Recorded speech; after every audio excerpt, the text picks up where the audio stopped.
Rencana Presiden Amerika Serikat Donald Trump untuk mencaplok Greenland tampaknya semakin serius. Terbaru, secara mengejutkan, Trump mengaitkan ambisinya untuk menguasai Greenland dengan kegagalannya meraih hadiah Nobel Perdamaian 2025.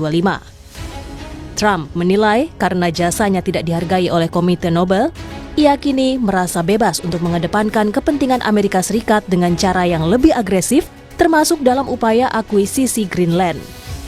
First of all, a very fine woman felt that I deserved it and really wanted me to have the Nobel Prize, and I appreciate that.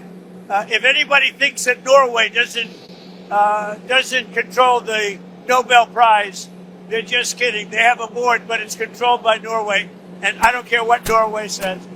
But I really don't care about that. What I care about is saving lives, and I think I've saved tens of millions of lives. Praktisi dan pengajar hubungan internasional Synergy Policies, Dina Prapto Rahadja menilai, semakin ambisiusnya Trump menguasai Greenland tak lepas dari lemahnya pengaruh PBB. Terlebih, Trump mengumumkan niatnya untuk membentuk Board of Peace yang dikendalikan oleh Amerika Serikat.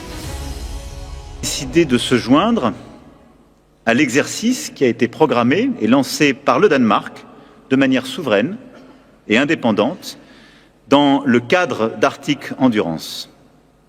Une première équipe de militaires français est déjà sur place et sera renforcée dans les prochains jours par des moyens terrestres, aériens et maritimes. C'est le rôle que la France doit jouer, celui d'être disponible face à l'évaluation de la menace, de savoir s'adapter et d'être aux côtés d'un État souverain pour protéger son territoire. Hingga saat ini, sejumlah pasukan militer negara NATO masih berada di Greenland untuk mengikuti latihan bersama Denmark.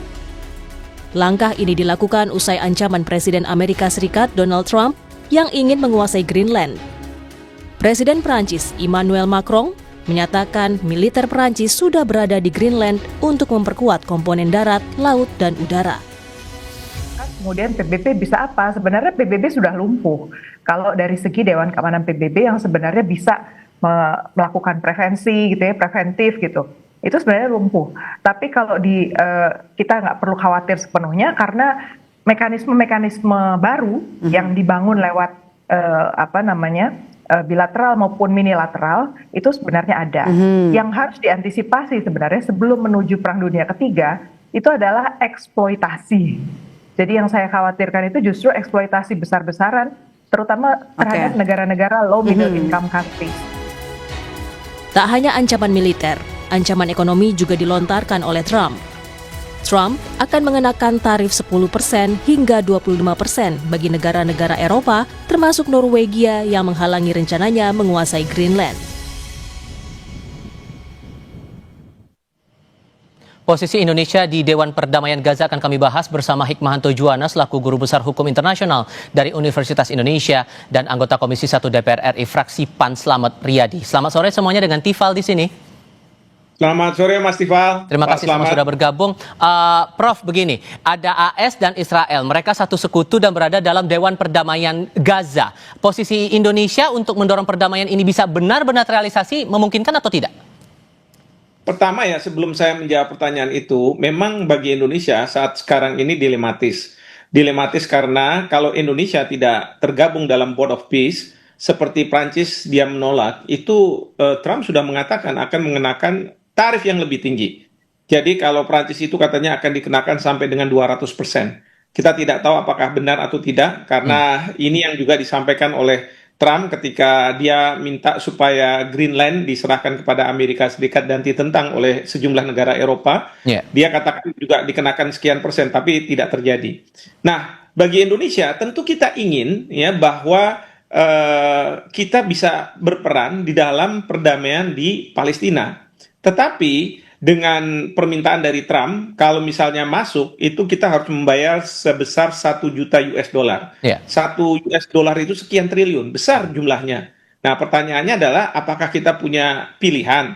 Karena seperti tadi saya katakan, kalau kita tidak masuk, maka kita akan dikenakan tarif yang sangat tinggi. Sementara kalau kita masuk, kita harus dikenakan 1 juta US dollar. Nah, baru yang berikutnya, pertanyaannya adalah apakah kita mampu untuk memberi Dorongan. memberi dorongan untuk perdamaian Palestina.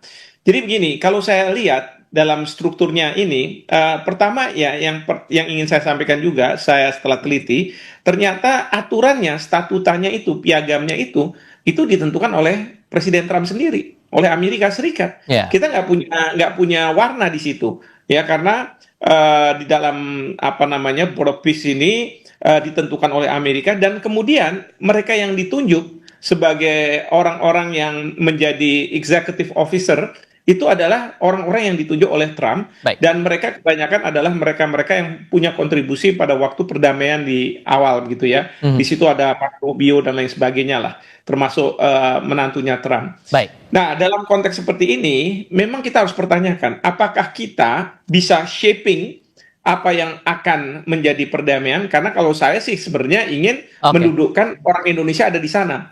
Atau kita hanya sekedar melegitimasi terhadap kebijakan dari yang dibuat. Nah. Sementara kalau misalnya kita harus sama Israel, menurut saya ya, kita di PBB ada Israel, ada Indonesia, nggak ada masalah. Tetapi yang penting itu adalah kita tidak menjalin hubungan diplomatik gitu. Mas Slamet, posisi kita terjepit nggak di badan perdamaian ini untuk menawarkan dorongan perdamaian di Gaza itu?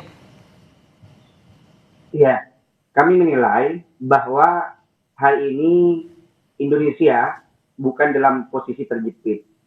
Maka dari itu kita perlu melakukan dukungan bahwa apa yang dilakukan oleh Indonesia ini merupakan suatu langkah yang pada notabene-nya bukan langkah normatif semata dan juga bukan sebagai diplomasi simbolik, tetapi ini suatu langkah strategik yang diambil sesuai dengan relevansi sebagai bentuk kerangka kepentingan nasional kita. Maka kami menilai ini juga sesuai dengan amanat institusional kita bahwa kita harus terlibat secara aktif dalam berbagai forum global. Dengan masuknya, bergabungnya Indonesia dengan Board of Peace ini menjadi salah satu tantangan dan menjadi salah satu jawaban bahwa negara-negara besar dengan adanya diplomasi modern, mereka harus masuk di dalamnya dalam arti untuk menentukan arah-arah kebijakan ataupun perundingan-perundingan yang perlu diputuskan. Maka ini langkah yang strategik bahwa Indonesia ingin menentukan suatu kebijakan ataupun keputusan dalam arena perundingan yang diputuskan oleh aktor-aktor internasional. Tentunya Indonesia nanti tidak sendirian di sana. Misalkan berbicara tentang konflik Gaza, karena standing positioning-nya dari awal Indonesia bersama pemerintah Indonesia ini sudah menyatakan sikap akan bersama-sama untuk mengawal kemerdekaan Palestina. Tentunya di sini nanti kebijakan tersebut akan kita dapatkan. Singkat untuk masing-masing karena waktu kita terbatas, Prof. Hikmahanto, menurut Anda tawaran apa yang harus didorong betul oleh Indonesia di sini? Ya, tawarannya harus didorong adalah bagaimana peran dari kita Indonesia. Kalau kita hanya menyumbang dan tidak ada orang Indonesia yang ada di dalam Board of Executive, menurut saya ya kita hanya sebagai legitimasi saja. Dan kita tidak tahu arah kebijakan dari apa yang akan ditentukan oleh Trump dan apakah ini cuma Trump dengan katakanlah pihak Israel dan yang lainnya hanya ikut saja. Ini yang jadi permasalahan. Nah, Mas Slamet, menurut Anda? Iya, pada prinsipnya kami mendukung bahwa hadirnya Indonesia dalam forum yang diinisiasi oleh Trump ini, Indonesia jangan memberikan cek kosong, tapi terlibat secara aktif. Bahkan dalam strukturalnya harus juga memberikan rekomendasi kepada forum tersebut ataupun Board of Peace ini untuk terstrukturnya didirikan oleh merekomendasikan ada orang Indonesia juga di pemerintah Indonesia yang juga ikut aktif di sana untuk ikut masuk dalam perundingan-perundingan tersebut.